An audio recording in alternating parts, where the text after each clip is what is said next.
Buonasera e benvenuti a TG Sicilia, ai titoli del nostro telegiornale.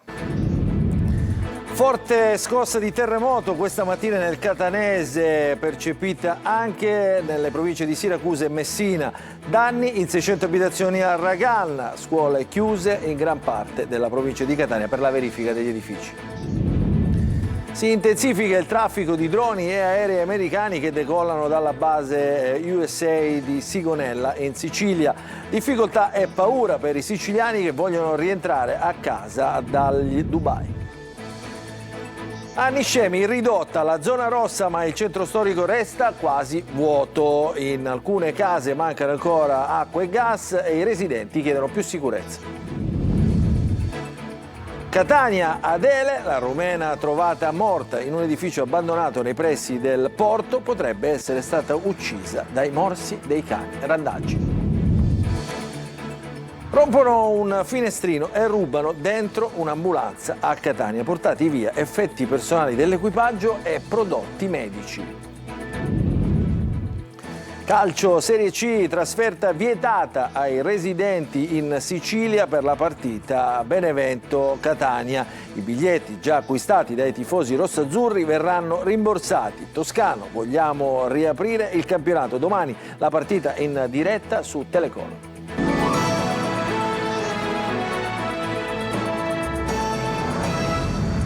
Ancora buonasera, è durata una ventina di secondi la scossa di terremoto che questa mattina ha svegliato buona parte della popolazione del Catanese, di Messina e di Siracusa. Ragalna è il comune che ha subito il maggior numero dei danni. Il servizio di Lorena Dolci. La cucina, un'ampia cucina, ed è tutto distrutto, quindi divani, tavole, sedie, almeno dalle prime foto che qualcuno è riuscito a fare questa mattina. È caduto addirittura il capezzale sopra la bambina, per fortuna non si è fatta niente, siamo rimasti tremanti, il comò che è bello grande si è spostato di almeno di 6 centimetri. Sono le 7:05 quando la terra trema, l'epicentro del sisma di 4,5 è proprio a Ragalna, una scossa seguita da uno sciame più lieve che ha causato lesioni a numerosi edifici, compreso il municipio. Sì, strutture pubbliche, ma molti privati hanno avuto veramente danni enormi nelle case. 600 le segnalazioni di danni importanti a edifici privati, ma per fortuna nessun ferito. Molti non sanno se potranno fare rientro nelle loro case. Le zone più colpite, quelle attorno alle vie San Francesco e Dante Alighieri e al villaggio Santa Barbara. In quel momento non si riesce a capire cosa sta succedendo, cosa fare, come andarsene, e non si riesce a scappare. Al comune è stato allestito il centro operativo comunale e i vigili del fuoco hanno attivato un posto di comando avanzato per gestire le richieste di soccorso da parte dei cittadini. E a Catania il sindaco Enrico Trantino ha disposto in via precauzionale la chiusura di tutte le scuole. Mattinata di controlli, ma nessuna criticità riscontrata negli edifici. Paura in via Grottamagna. Tonino De Mano. Signora, lei l'ha sentito il terremoto? Certo, ero sveglia, ero davanti al computer e all'improvviso mi si è mosso tutto. Io ho avuto il terrore. Si è mosso tutto e ho avuto il terrore. Risveglio movimentato anche a Catania, dove la scossa di terremoto registrata alle 7:05 è stata avvertita da gran parte della popolazione. Mattinata di terrore doppio in via Grottamagna, off limits per un edificio pericolante che si affaccia anche su via Plebiscito. Qui non può passare un mezzo di soccorso. Quindi in via Grottamagna avevate una doppia paura, quella del terremoto e quella che nessuno poteva venire a soccorrere. Esattamente, proprio così. Abbiamo avuto una grandissima paura, importantissimo, perché eventualmente non abbiamo dove andare.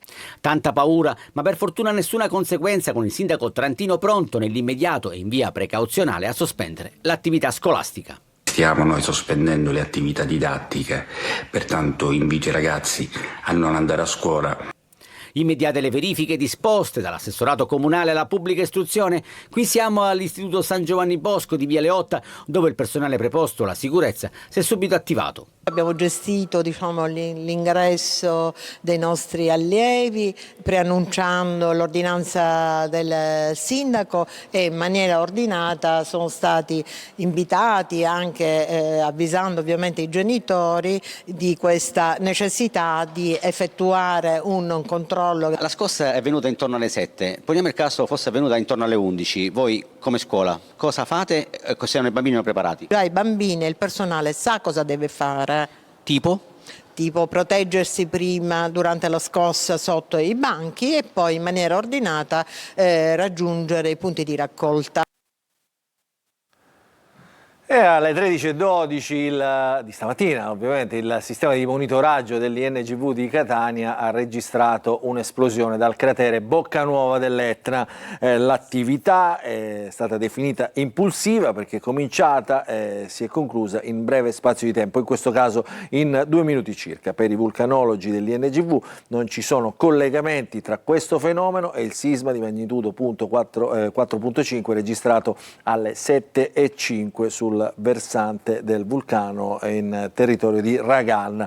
L'evento esplosivo ha generato una modesta nube di fumo di cenere che è alta 1,5 chilometri, si è dispersa rapidamente con i venti. L'emissione della nube non ha generato alcun impatto sull'operatività dell'aeroporto di Catania Fontanarossa. E adesso andiamo a Sigonella, sempre a Catania, usata solo per logistica e rifornimenti. Arriva il chiarimento del sottosegretario Mantovano sul coinvolgimento del nostro territorio, della nostra base, nel conflitto che sta infiammando il Medio Oriente. Intanto sono stati cancellati molti voli da Dubai. Il servizio di Lorena Dolci. Folla di aerei americani e droni sopra i cieli di Sigonella. Nella base USA alle porte di Catania aumenta il traffico di velivoli cargo e droni come il Global Hawk utilizzato per il pattugliamento, ma solo per rifornimento, logistica e sorveglianza aerea. Almeno per il momento gli Stati Uniti non intendono utilizzare la postazione NATO come trampolino di lancio per gli attacchi a Teheran e per farlo serve l'ok del governo italiano. Finora non c'è stata richiesta, spiega il sottosegretario Alfredo Mantovano. Ulteriori chiarimenti arriveranno nelle prossime ore con le comunicazioni dei ministri della difesa e degli esteri Crosetto e Tajani, da cui potrebbero emergere anche le prime indicazioni sugli aiuti ai paesi del Golfo. Ma la Sicilia resta un nodo cruciale per il Medio Oriente in fiamme. A Niscemi è attivo il sistema MUOS che attraverso radar e satelliti garantisce i collegamenti tra tutti gli aerei, droni, navi e sottomarini americani.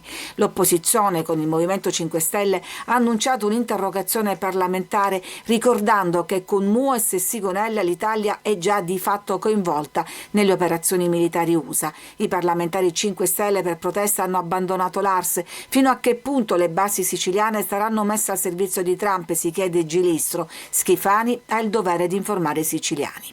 Intanto sono stati cancellati voli da e per Dubai sullo scalo di Catania, bloccati negli Emirati tanti siciliani, tra cui Alice, palermitana. Siamo veramente provati, distrutti e non abbiamo più la lucidità e la prontezza per affrontare delle situazioni spiacevoli di questo tipo.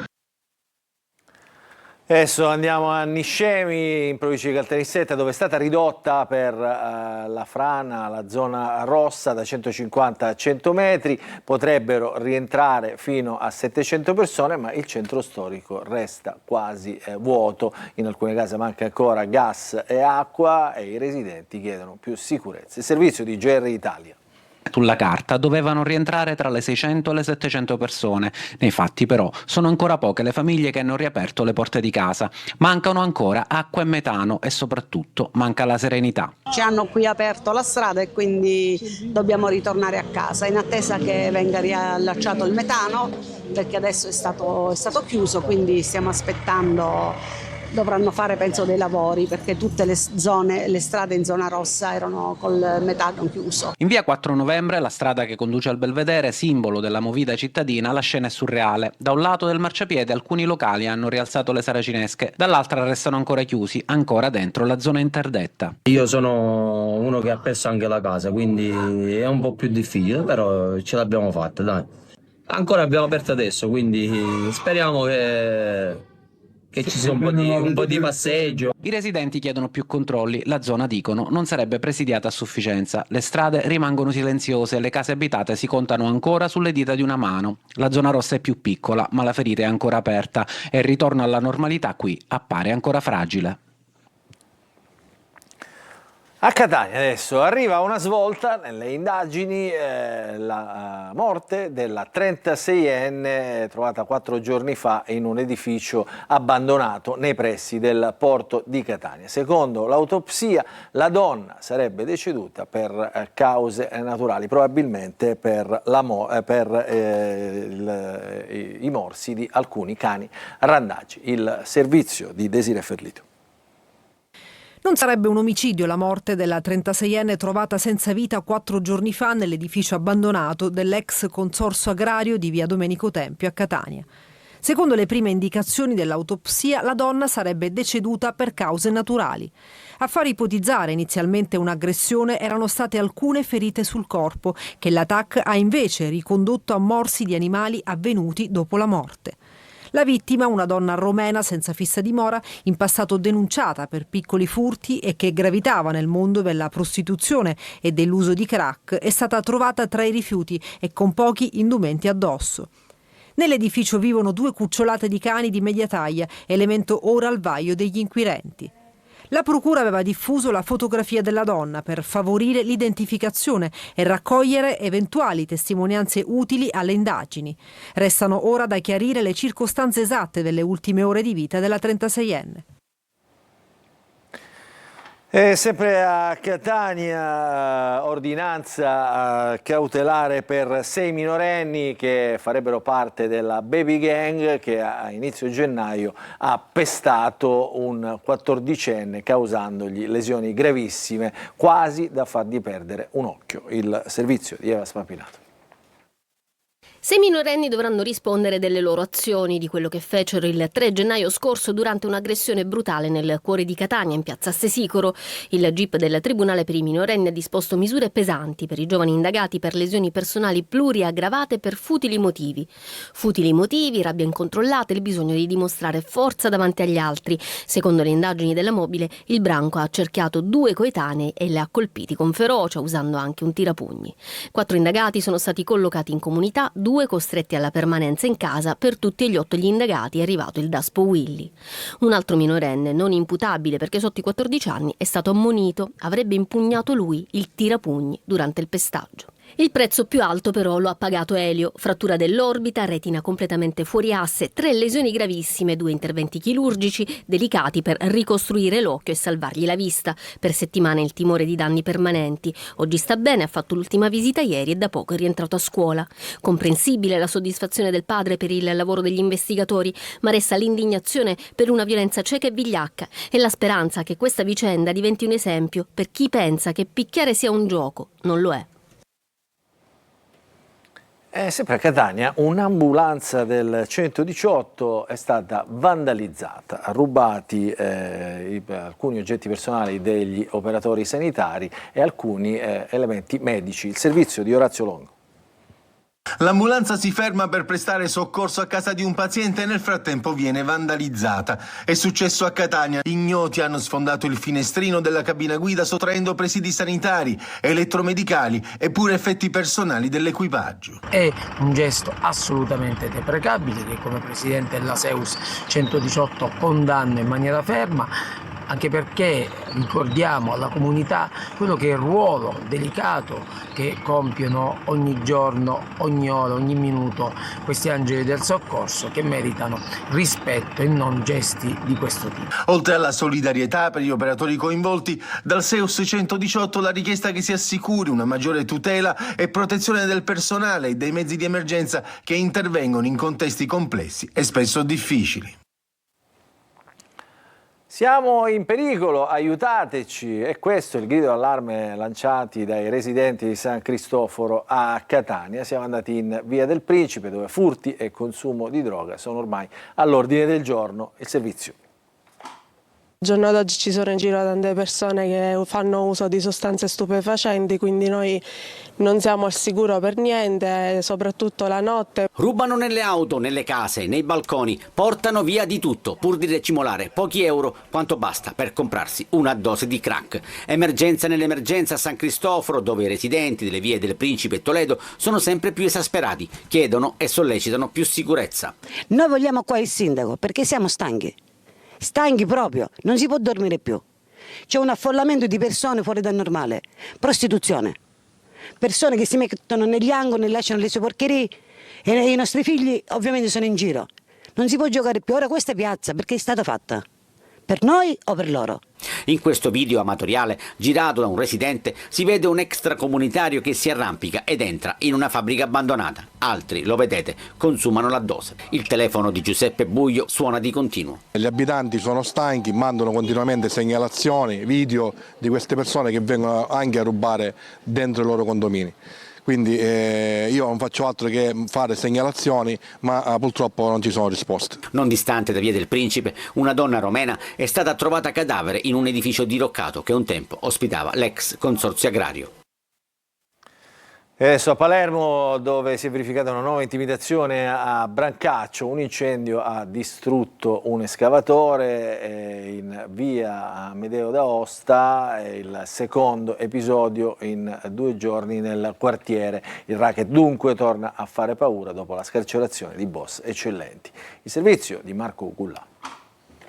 Brancaccio è una polveriera. Dopo il rogo che ieri ha distrutto alcuni mezzi di un parcheggio in via Antonino Saetta, un incendio ha danneggiato un escavatore di una ditta che sta eseguendo dei lavori nell'impianto fognario. Le fiamme sono state appiccate in via Amedeo d'Aosta. Sono intervenuti i vigili del fuoco per domare appunto l'incendio e i carabinieri che indagano. Appena 24 ore prima erano stati incendiati furgoni, camion e auto nell'attività di un commerciante che oltre al parcheggio gestisce un'officina. Lo scorso anno ha denunciato i suoi estorsori dopo alcune richieste di messa a posto e un'aggressione. Il racket torna a fare paura, soprattutto dopo la scarcerazione di boss eccellenti come Pietro Tagliavia e Nino Sacco. Questi roghi, verosimilmente dolosi, sono segnali chiari verso il tessuto commerciale del quartiere. Qui si deve pagare il pizzo. E a chi si ribella vengono mandati messaggi inequivocabili. Un clima di tensione che attraversa tutta la città e arriva anche allo Zen 2, dove nei giorni scorsi sono stati minacciati e aggrediti degli operai incaricati dalla RAP per la rimozione delle cataste di legno utilizzate per le vampe di San Giuseppe. Lavoro per gli investigatori. A Campobello di Mazara, confisca al geometra Andrea Bonafede, l'uomo che ha fornito l'identità al capomafia Matteo Messina Denaro, morto ormai 3 anni fa. Confiscato l'appartamento utilizzato dall'ultimo covo, come ultimo covo del boss. Il servizio di Laura Spanò.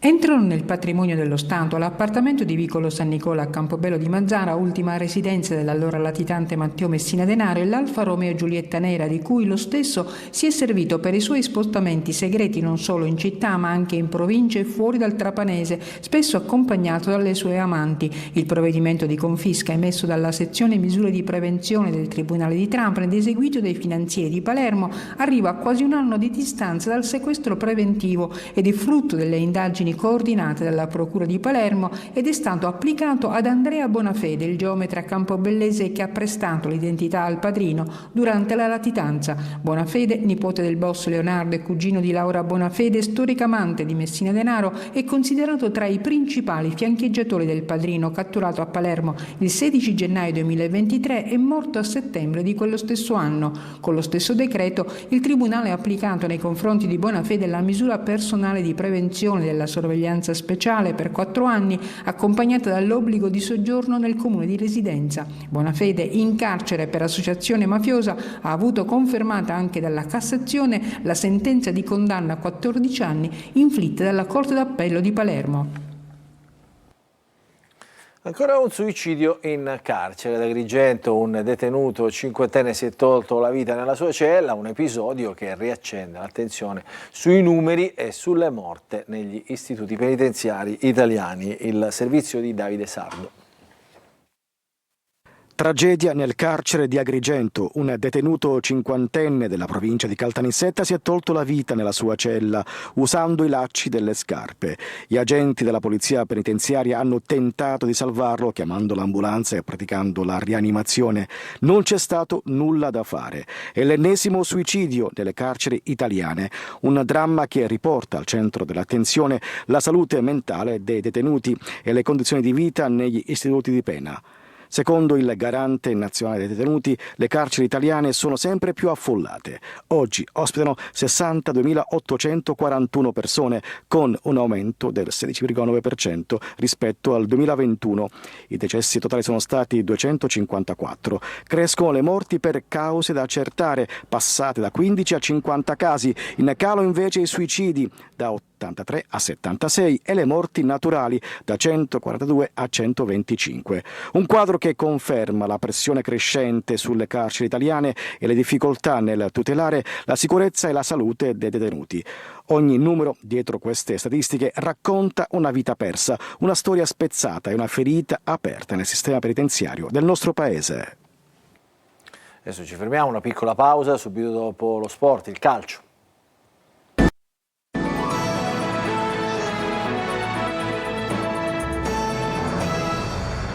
Ancora ben trovati nella seconda parte del nostro TG Sicilia, parliamo di calcio. Il Catania domani giocherà a Benevento, la partita certamente più importante della sua stagione contro la prima in classifica, trasferta vietata ai residenti in Sicilia, rimborsi perché aveva già acquistato i biglietti tra i tifosi rossoazzurri. La partita invece sarà trasmessa in diretta e in chiaro su Telecolor, il servizio di Marco Carli.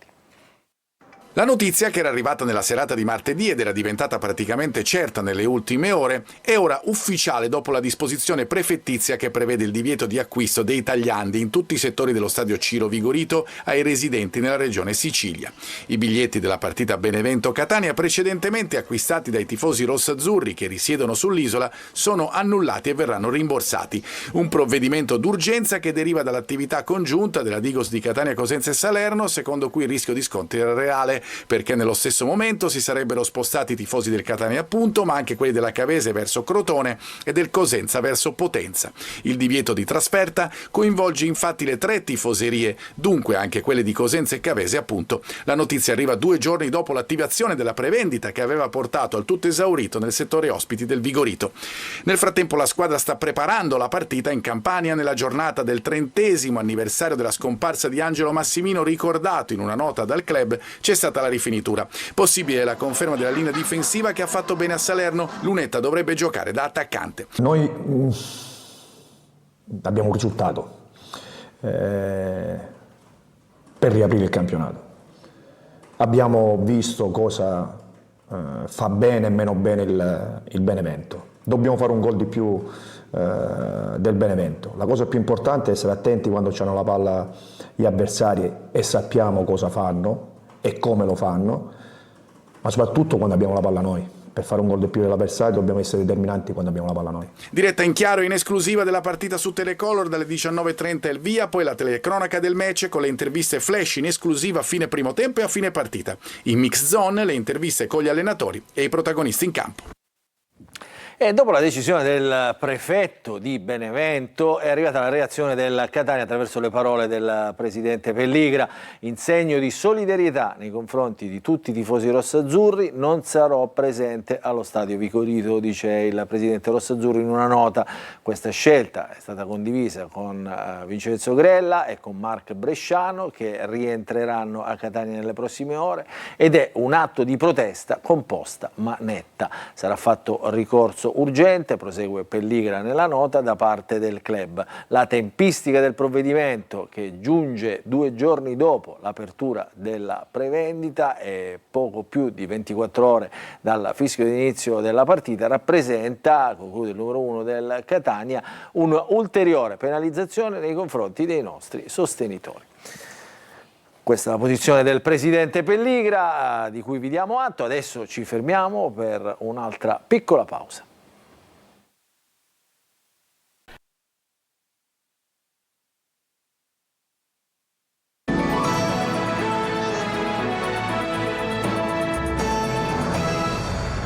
Rientriamo, non ci sono ulteriori aggiornamenti, dunque il nostro telegiornale finisce qui, vi ringraziamo per averci seguito, vi auguriamo un buon proseguimento di serata.